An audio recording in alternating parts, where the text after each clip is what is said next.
Asterion Crown had been built to survive the death of stars.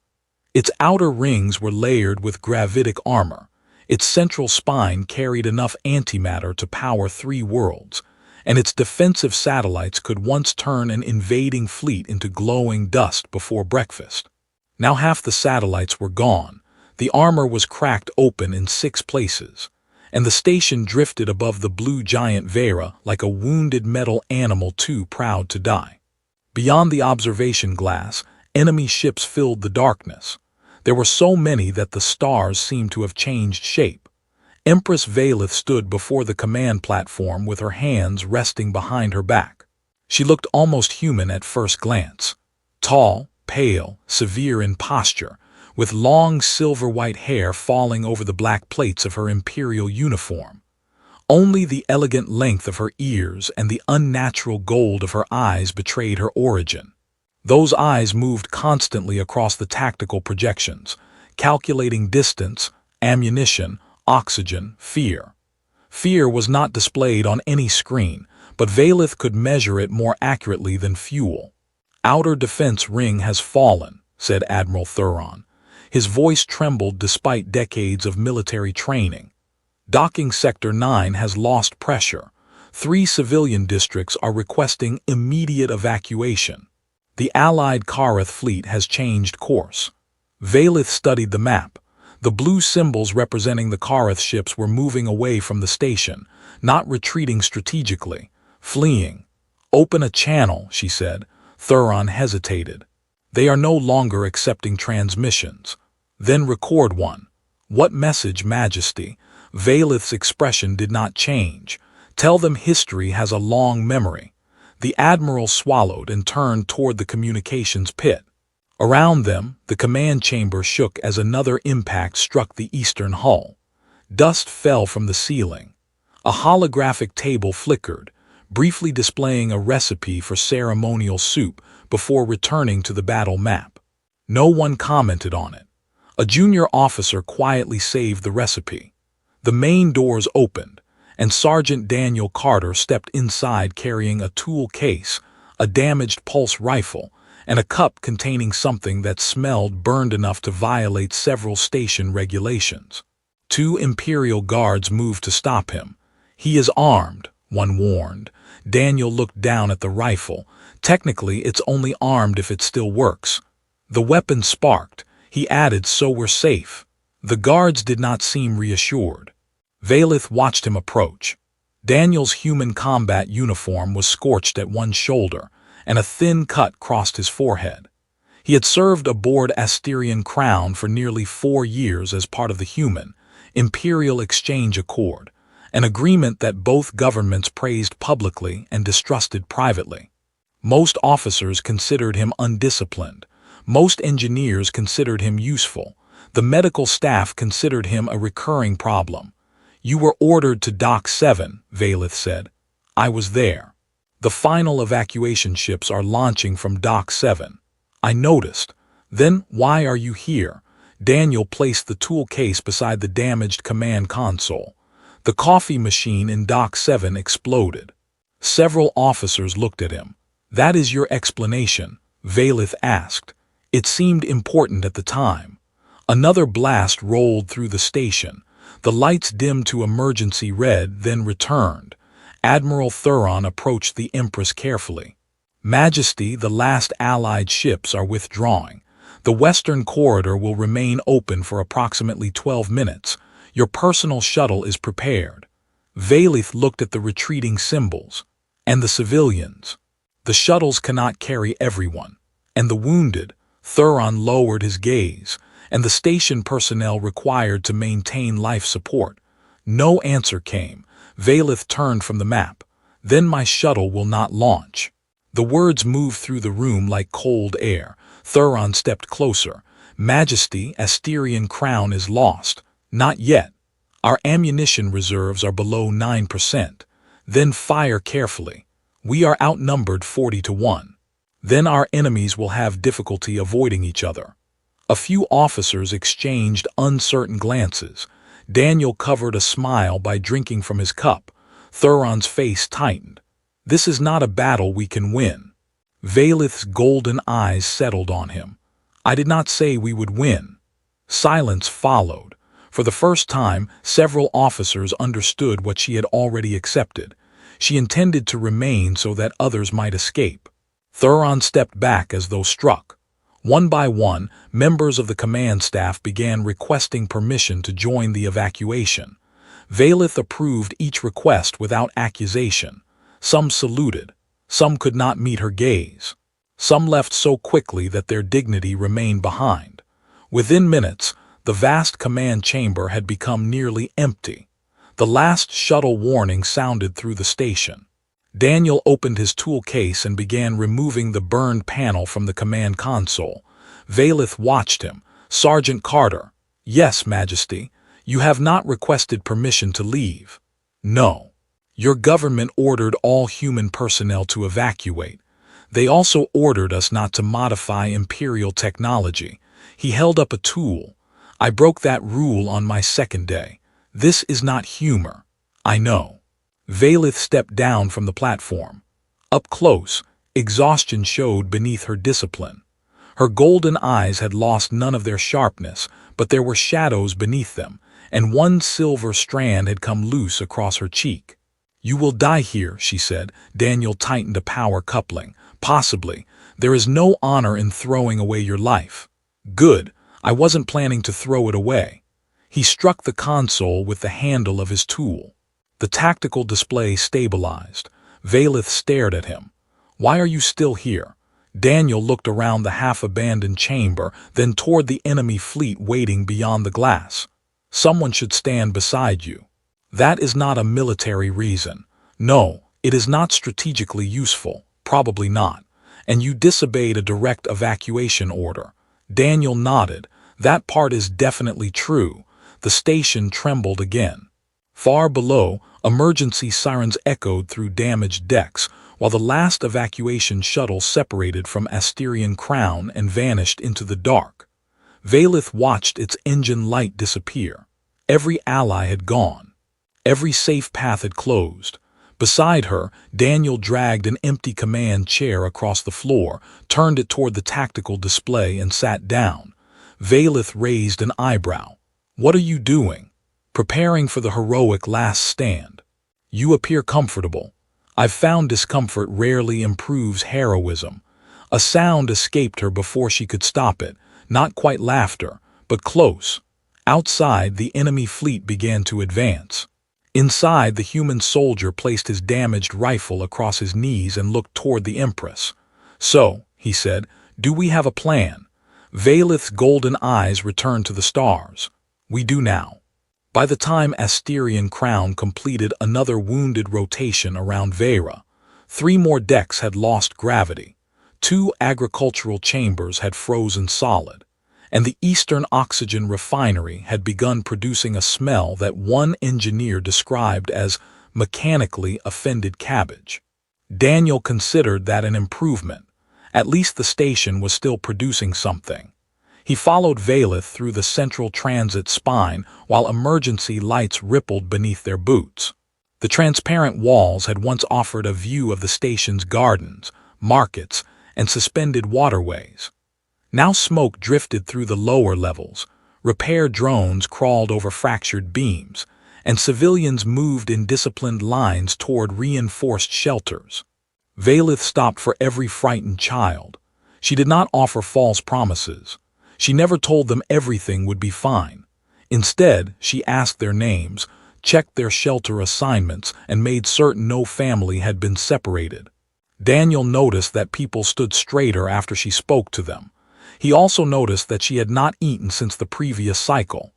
"Majesty," he said as they entered a damaged engineering sector, "when was your last meal?" Vaelith continued walking. "This is not the appropriate moment. That was not a date. I am aware." "Good, because I'm emotionally unprepared to be rejected during a siege." The guards behind them remained expressionless, though one made a sound suspiciously similar to a cough. Vaelith glanced at Daniel from the corner of one golden eye. "Do humans always become foolish when threatened?" "No. Sometimes we start that way." A blast shook the corridor. The gravity field vanished, and everyone rose several centimeters from the floor. Daniel caught a handrail. Vaelith did not move at all. Magnetic threads in her boots activated instantly and locked her in place. Daniel drifted beside her. That feels unfair. You were issued magnetic boots. They were uncomfortable. You are currently floating. Yes, but comfortably. The gravity returned without warning. Daniel hit the floor on one knee.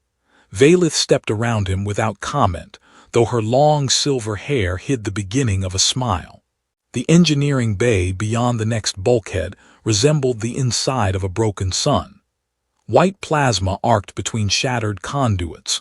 Autonomous repair spheres darted through the air, and dozens of technicians worked around a cracked reactor regulator. Chief Engineer Salrin hurried toward them, his long ears pinned back with anxiety.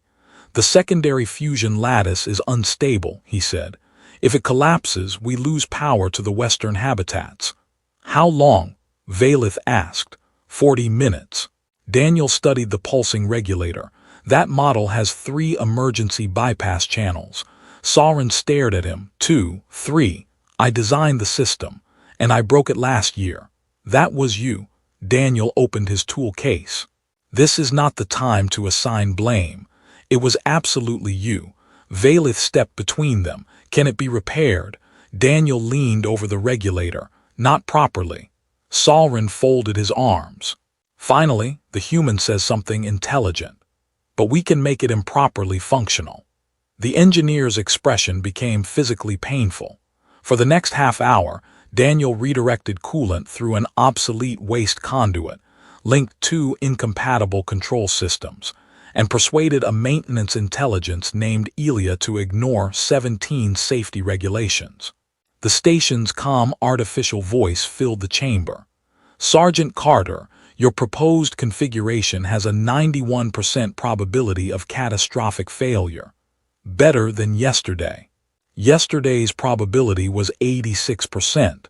I appreciate your optimism. I was not expressing optimism." When the bypass activated, the fusion lattice steadied. Power returned to the western habitats one district at a time, and a cheer rose among the exhausted technicians. Salrin looked at the improvised system with horror. "How long will this hold?"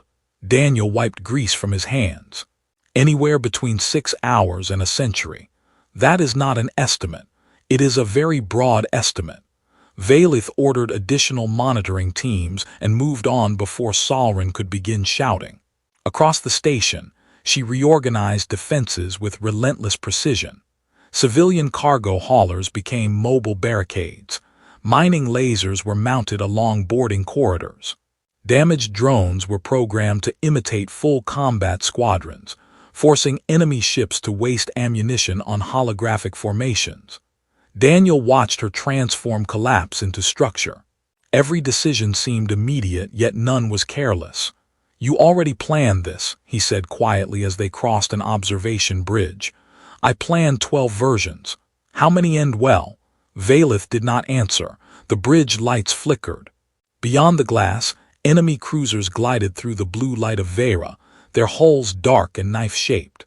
Asterion Crown's remaining cannons fired in measured bursts. One cruiser split apart, scattering debris into the star's burning atmosphere. Vaelith watched without satisfaction. Daniel studied her reflection. "You should sleep." "I will sleep when the station is secure." "So never." "Your confidence is inspiring." "That's what people say just before asking me to leave." She turned toward him. "You do not understand what is required of me." "Probably not. If I rest, decisions stop." "No, other people make them. That is what concerns me." Daniel laughed, but Vaelith did not. Her face had gone still again, her golden eyes fixed on casualty reports scrolling across the glass. Hours later, he found her alone in the command chamber. The tactical displays had dimmed. Most officers were at defensive posts. Vaelith stood before a list of names, hundreds of them, each marked with a small black symbol. Daniel recognized the dead. He placed a metal cup beside her. Vaelith looked down at it. "What is this?" "Coffee." "It smells like overheated engine fluid."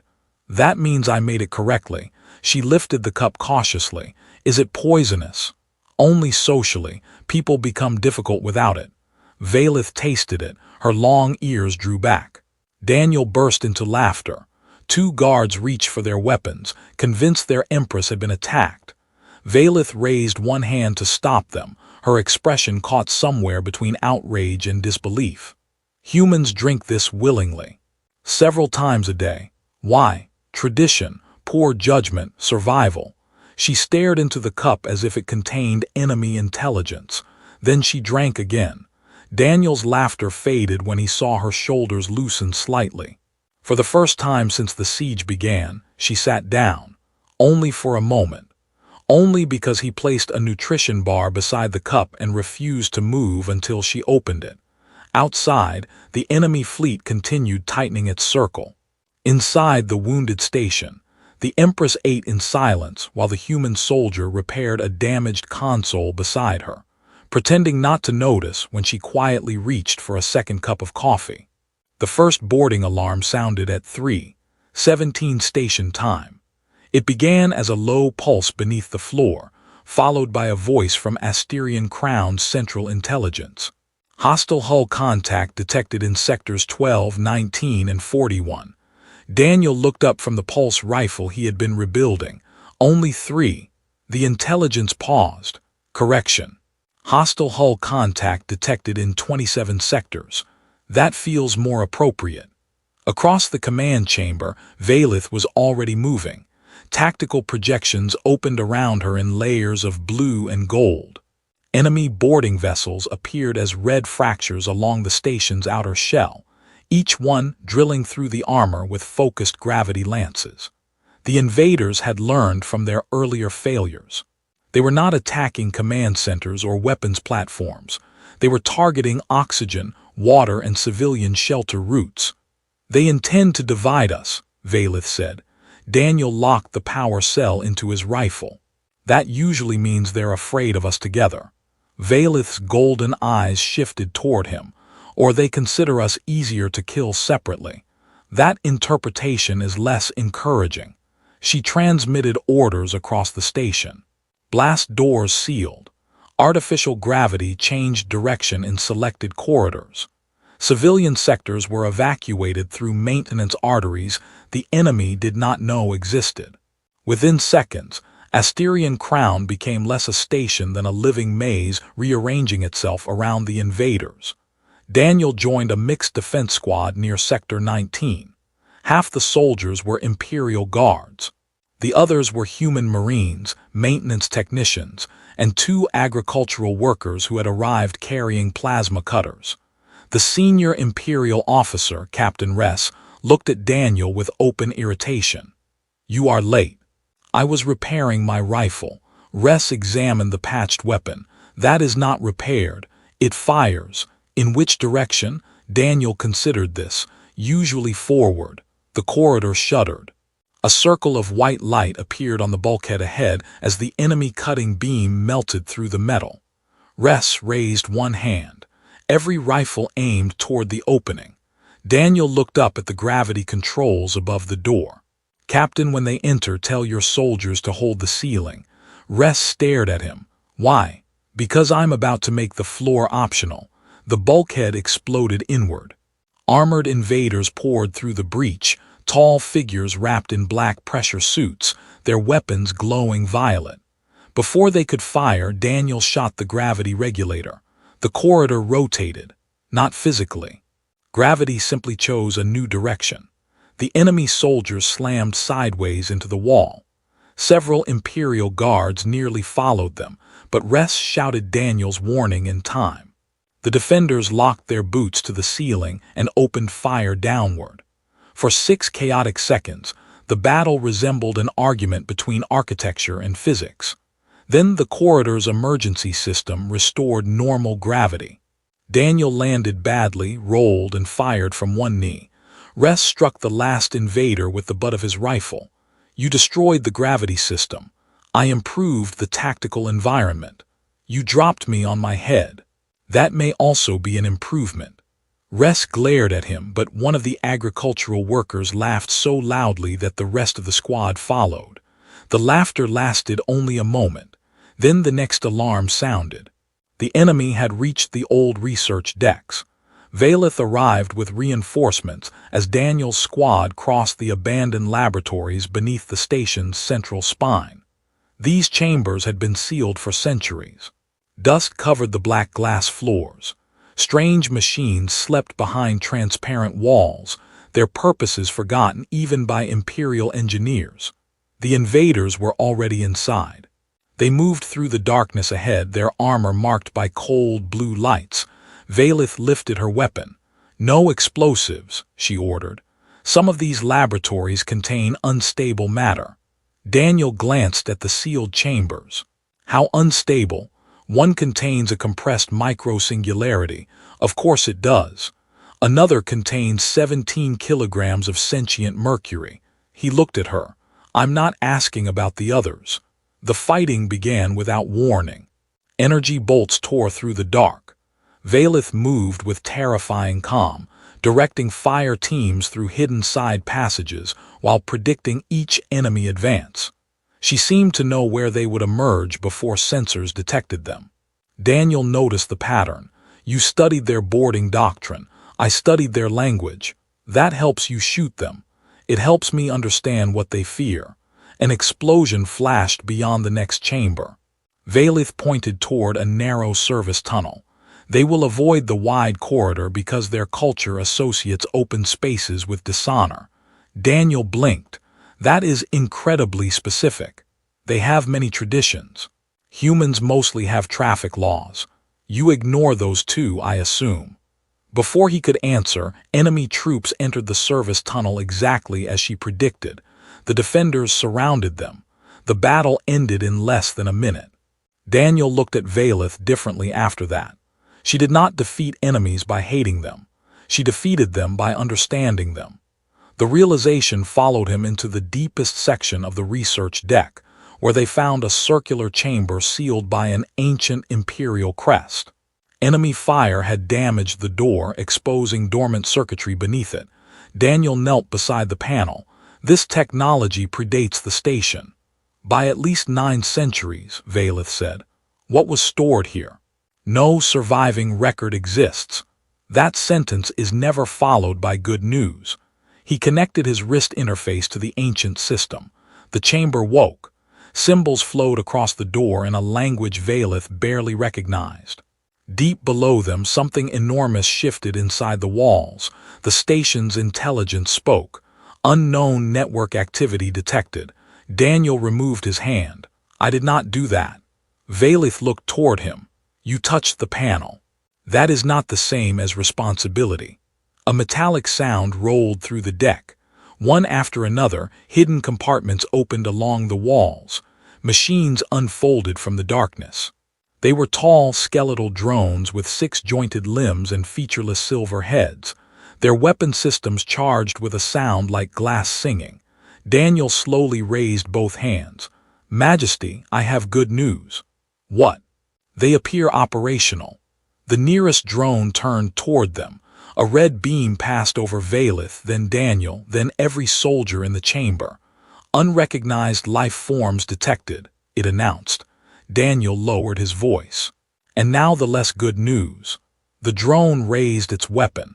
"Station contamination confirmed. Purification protocol initiated." Behind it, hundreds of identical machines awakened throughout the research decks. Vaelith's long ears drew back. "You activated them." Daniel began moving toward cover. "In my defense, the enemy damaged the door." The ancient drones opened fire on everyone: human, alien, invader, defender. They showed no prejudice at all. Daniel threw himself behind a console as a beam sliced through the wall above him. Vaelith landed beside him, silver hair falling across her face. "You said you could repair ancient systems." "I said I could repair broken systems. These are not broken." Another drone advanced through the smoke.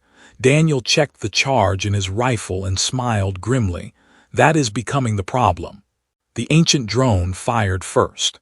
Its silver weapon unfolded like a mechanical flower, releasing a blade of white energy that cut through the console above Daniel's head. He rolled across the floor as molten fragments rained behind him. Vaelith rose from cover and fired 3 precise shots into the drone's shoulder joint. The machine staggered, recalculated, and turned its weapon toward her. "Your strategy appears to have annoyed it," Daniel said. "I was aiming for destruction. It has interpreted that personally." More drones entered the chamber, their 6 limbs moving with insect-like precision. Behind them, enemy soldiers fled through the research decks, no longer interested in conquest. The ancient machines pursued everyone with the same calm determination.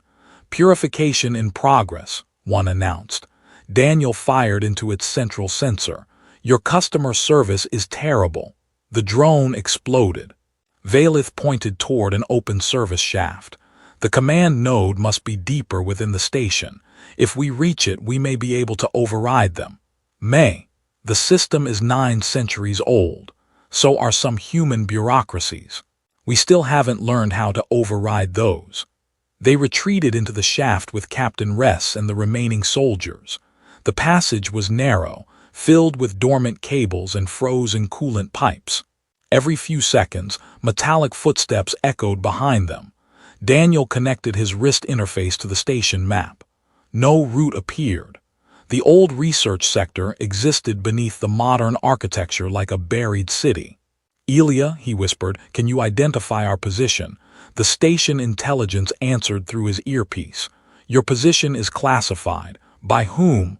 Unknown. That's very helpful. I am programmed to assist." "Then assist less mysteriously." A red light swept through the shaft. "Motion detected," Ress warned.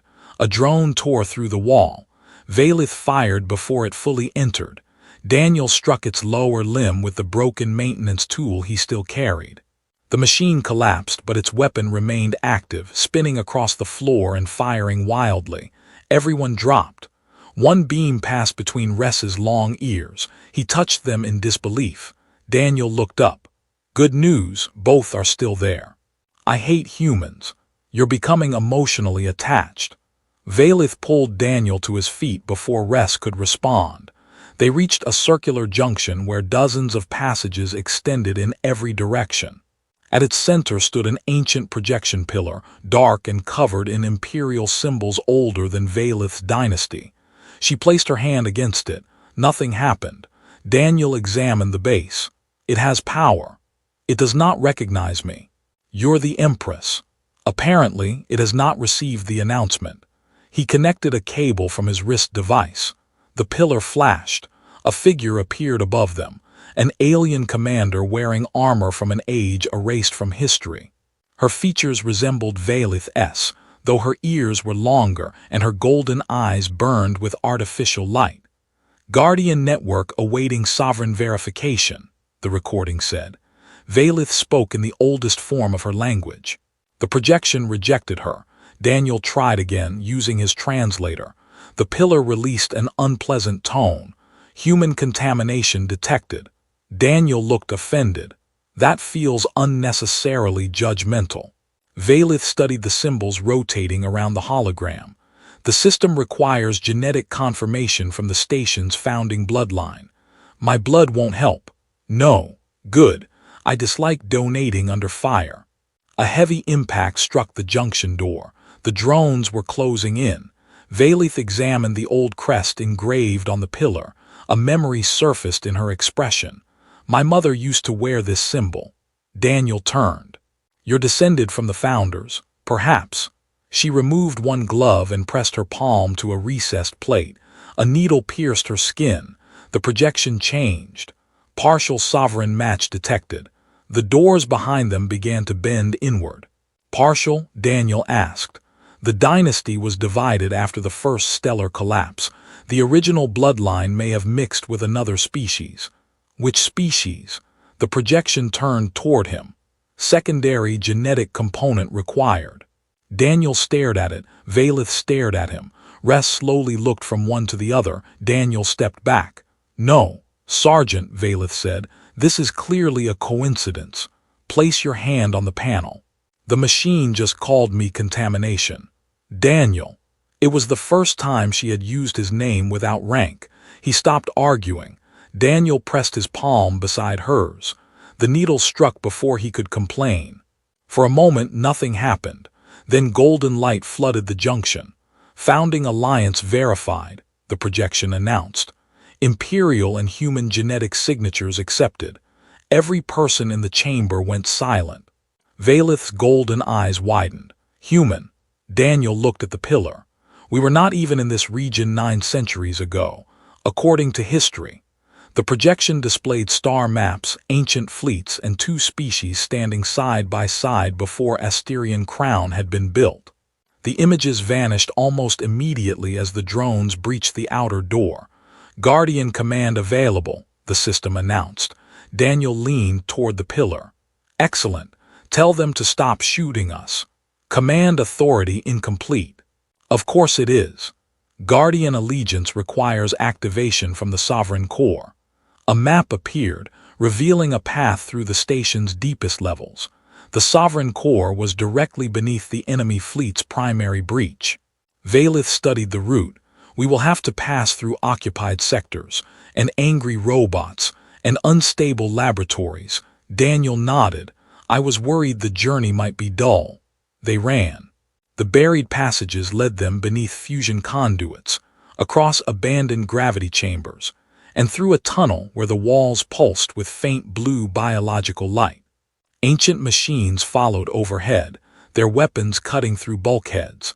At one junction, Daniel opened an emergency hatch and redirected a stream of cryogenic coolant into the corridor behind them. 3 drones froze in place. Ress looked impressed despite himself. You planned that. Daniel watched one frozen machine slowly raise its weapon. I planned most of it. They reached the sovereign core as the station shook under a new bombardment. The chamber was vast, suspended around a sphere of black metal threaded with golden energy. Thousands of dormant drones appeared in holographic formation around it. Vaelith stepped onto the central platform. The system recognized her blood. Daniel stood beside her. The system recognized his. Joint command accepted, the projection declared. Across Asterion Crown, the ancient guardian stopped firing. A long silence passed. Then every drone turned toward the invading forces. Daniel exhaled. That went better than expected. Vaelith looked at the tactical display as hundreds of ancient machines surged through the station, driving the enemy back with ruthless precision. For the first time in days, red symbols vanished faster than they appeared. Then a new signal entered the system. It came from beyond the enemy fleet. A shadow crossed the star. The tactical map expanded, revealing a vessel larger than Asterion Crown itself, carrying a weapon whose energy signature distorted space around it. Vaelith's face hardened. Daniel studied the impossible reading. What is that? Her answer came quietly. A world breaker. The ancient Guardian system issued a warning. Planetary-class annihilation device charging. Daniel looked at Vaelith. How long? 7 hours. He considered the enemy superweapon, the damaged station, and the ancient drones now awaiting their orders. Then he smiled. We should steal it. Every officer turned toward him. Vaelith's golden eyes narrowed. That is your plan. It's the beginning of one. It is madness. Most good plans are until they work. The station trembled around them while the world breaker continued charging beyond the glass. Vaelith stared at Daniel for a long moment.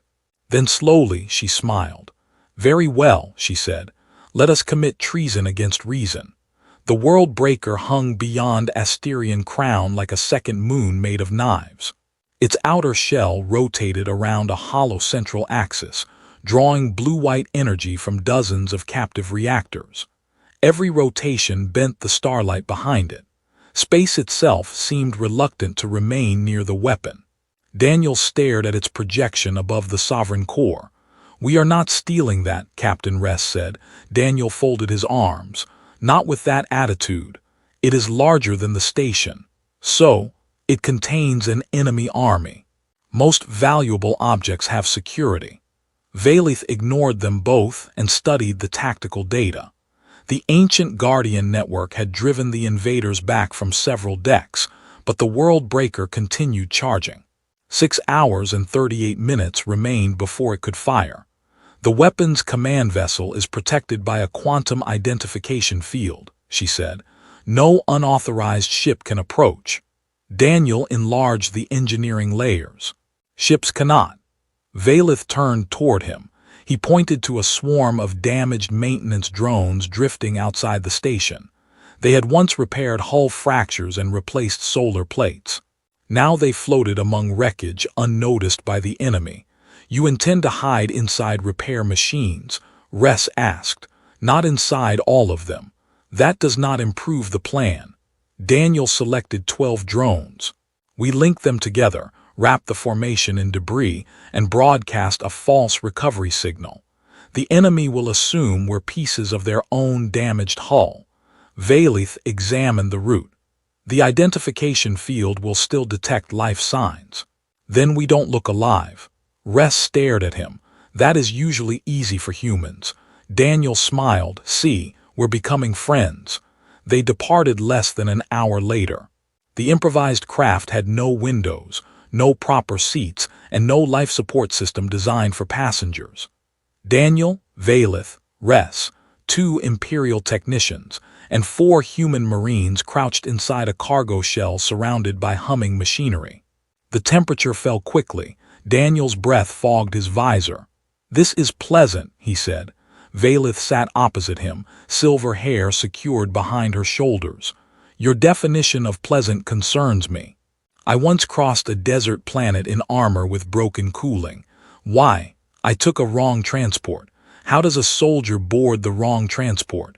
There were 2 ships. That does not answer the question. It answers enough of it. The drones left Asterion Crown and drifted into open space. No engines burned. Small magnetic thrusters adjusted their path among fragments of destroyed ships. Around them, the battle continued in absolute silence. Plasma fire crossed the darkness. Ancient guardians swarmed enemy fighters like silver insects. Broken vessels fell toward Vera and vanished in the star's blue fire. The world breaker grew larger. Its surface was not smooth. Cities of machinery covered its armor. Cannon towers, docking spines, reactor vents, and deep trenches filled with moving light. The false signal activated. For several seconds, nothing happened. Then a beam passed over the cargo shell. Daniel watched the sensor display. "Is that good?" one Marine whispered. "No alarm yet." That was not the question. The beam passed again. The cargo shell shook. A mechanical voice entered their communications channel. "Salvage unit, transmit origin code." Everyone looked at Daniel. He entered the code taken from a captured enemy drone. The voice paused. "Code obsolete." Ress's eyes narrowed. "Excellent."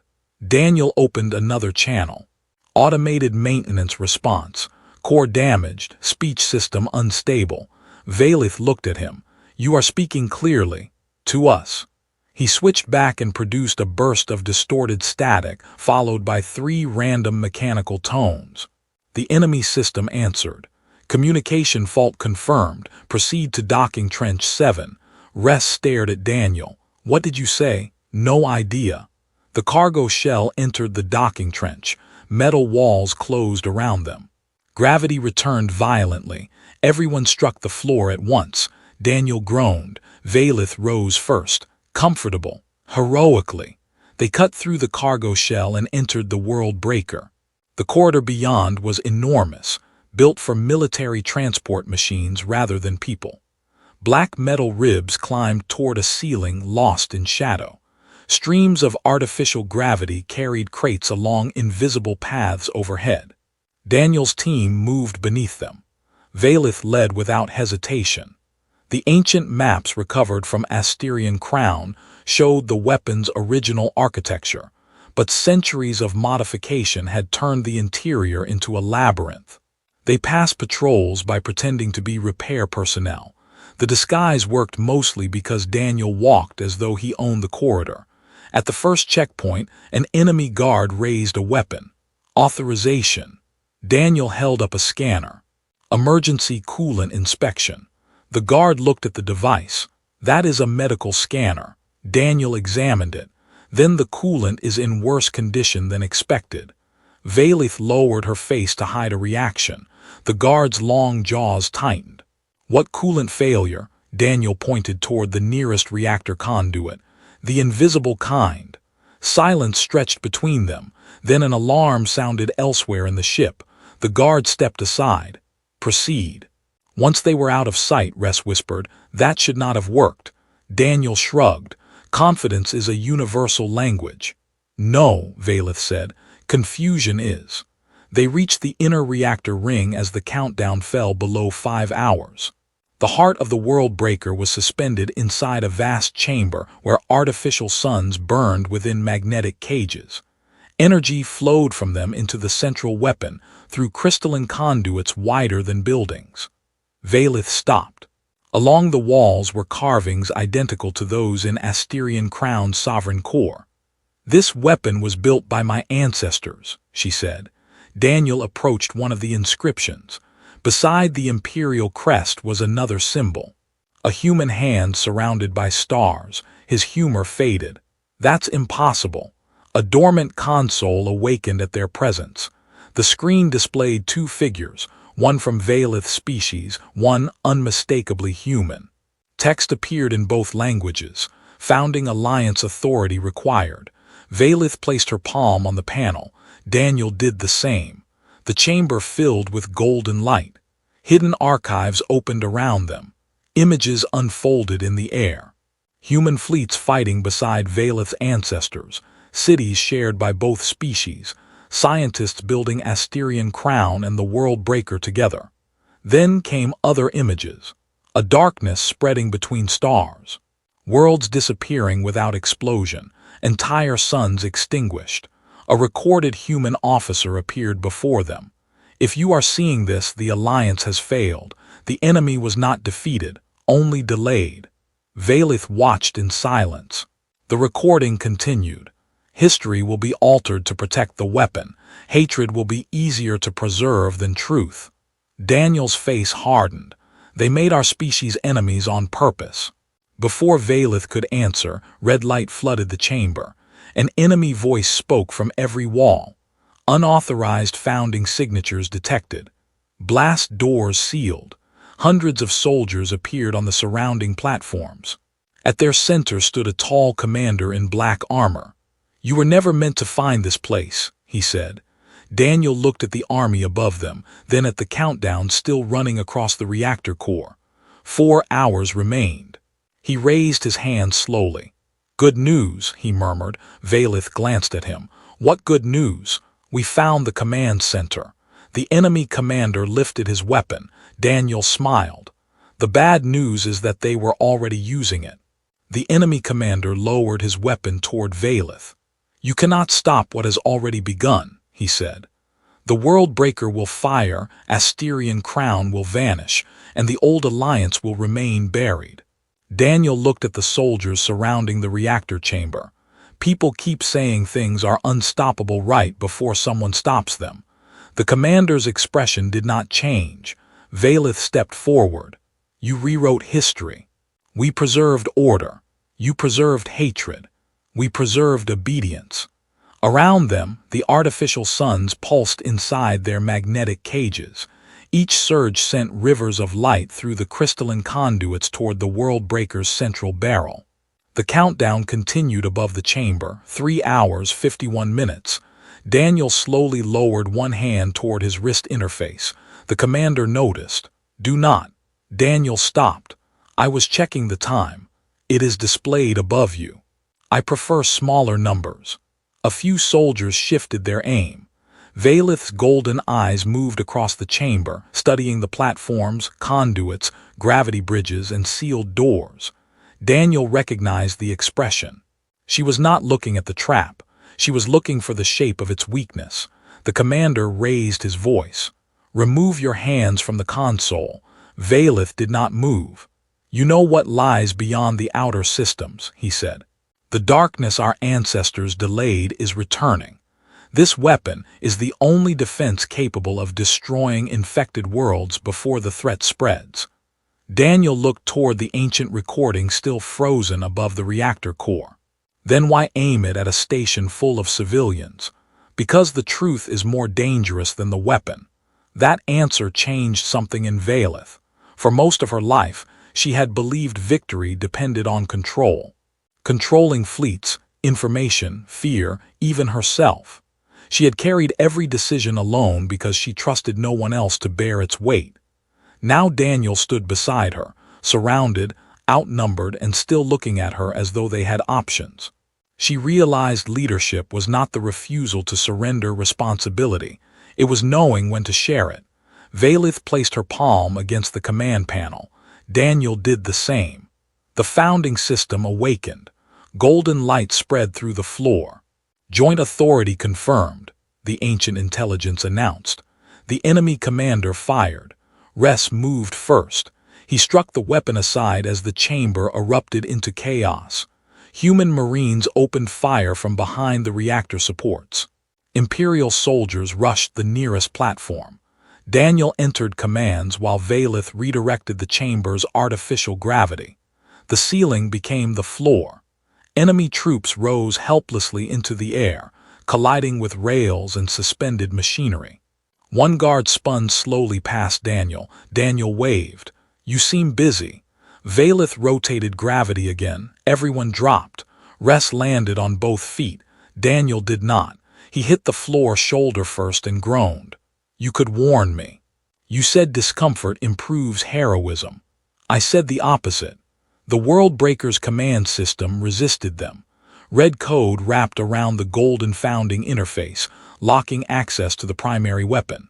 "Manual override required," the intelligence said. "Where?" Vaelith demanded. A map appeared.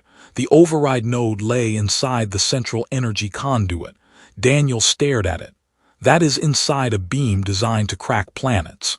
"Yes," the intelligence replied, "just confirming." Vaelith studied the conduit.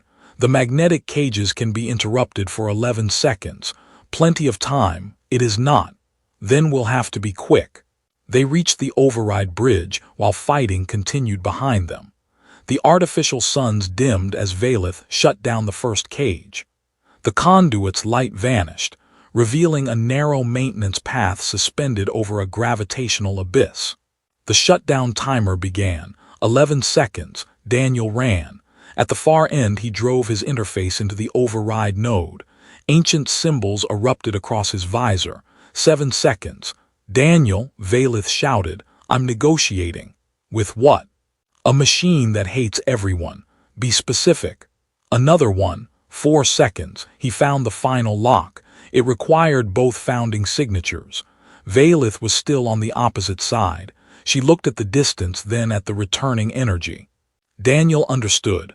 No. She ran. The conduit began to glow beneath her boots. Daniel reached for her as the artificial sun reignited. Vaelith leaped. He caught her wrist and pulled her onto the platform a heartbeat before the beam returned. Golden fire roared around them, sealed safely behind the magnetic field. For a moment they remained on the floor, breathing hard. Daniel looked at her. "That was reckless. You stayed on a doomed station. That was different." "How?" "I had coffee."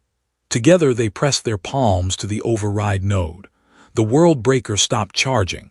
Across the chamber, every weapon fell silent. The founding intelligence opened all archived channels and transmitted the truth to every ship in the sector.